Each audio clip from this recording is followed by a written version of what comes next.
Hey guys, get ready with me for Onam celebration. இன்றைக்கி எங்கள் காலேஜில் ஓணம் செலிப்ரேஷன். அதுக்கு எப்படி ரெடி ஆகலான்னு பார்த்துடலாம்.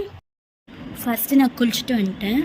இப்போ வந்து நம்ம ஃபேஸ் சீரம் போட்டுக்கலாம். இது வந்து டாக்டர் ஷெத்தோட கிளைக்காலிக் ஆசிட் சீரம். நெக்ஸ்ட் வந்து நம்ம சன்ஸ்க்ரீன் போட்டதுக்கப்புறம் ப்ரைமர் போட்டுக்கலாம். இது வந்து மேக்கோட ப்ரைமர். நெக்ஸ்ட் வந்து ஃபவுண்டேஷனுக்கு போயிடலாம். நம்ம லைட்டாக தான் ஃபவுண்டேஷன் போட்டிருக்கேன். அதுக்குள்ளே அம்மா சாரீ கட்ட கூப்பிட்டுட்டாங்க. நான் போய் சாரீ சேஞ்ச் பண்ணிட்டு வந்துடுறேன். இதுதான் என்னோடய ஓணம் சாரீ. இது ஓணம் சாரீ கிடையாது, பட் ஓணம் சாரீ கலரில் இருக்கிறதால இதை நான் சூஸ் பண்ணியிருக்கேன். நெக்ஸ்ட் வந்து நம்ம கன்சீலர் வச்சுக்கலாம். கன்சீலர் வச்சு காம்பேக்ட் பண்ணி நம்ம ஃபுல் மேக்கப்பையும் செட் பண்ணிடலாம். அடுத்து ஐப்ரோ ஃபில் பண்ணிகிட்ருக்கேன். ஐஷேடோ வைக்கிறதுக்குள்ளே நான் பட்ட பாடு இருக்குங்க. ஒரு கலரும் செட் ஆக மாட்டுது. என்ன கலர் வச்சா எப்போவுமே செட் ஆகும், இன்றைக்கின்னு பார்த்து எந்த கலர் வச்சாலும் செட் ஆக மாட்டுது.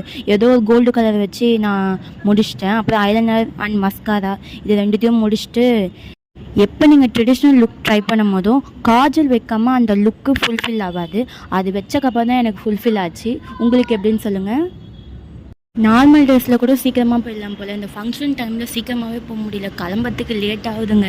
வீட்டில் வேறு திட்டிக்கிட்டே இருக்காங்க, டைம் ஆயிடுச்சுன்னு சொல்லிட்டு. அப்போ நெக்ஸ்ட் வந்து அம்மா எனக்கு வளையல் செட் பண்ணி கொடுத்தாங்க. வளையல் எனக்கு ரொம்ப பிடிச்சிருக்கு. உங்களுக்கு பிடிச்சிருக்கான்னு சொல்லி சொல்லுங்கள். அப்புறமா நம்ம சாரி கட்டிட்டு சந்தனம் வைக்கலன்னா எப்படி. பூவும் நம்ம வச்சாச்சு. சாப்பிட்றதுக்கு கூட டைம் இல்லை. அம்மா தான் ஊட்டி விட்டுட்டு இருந்தாங்க. அப்போ டைம் ஆயிடுச்சுன்னு சொல்லிட்டு நான் கிளம்பிட்டேன் காய்ஸ். இதோட இந்த வீடியோ முடியுது. உங்களுக்கு பிடிச்சிருந்தா சப்ஸ்கிரைப் பண்ணிக்கோங்க. பாய், டாட்டா.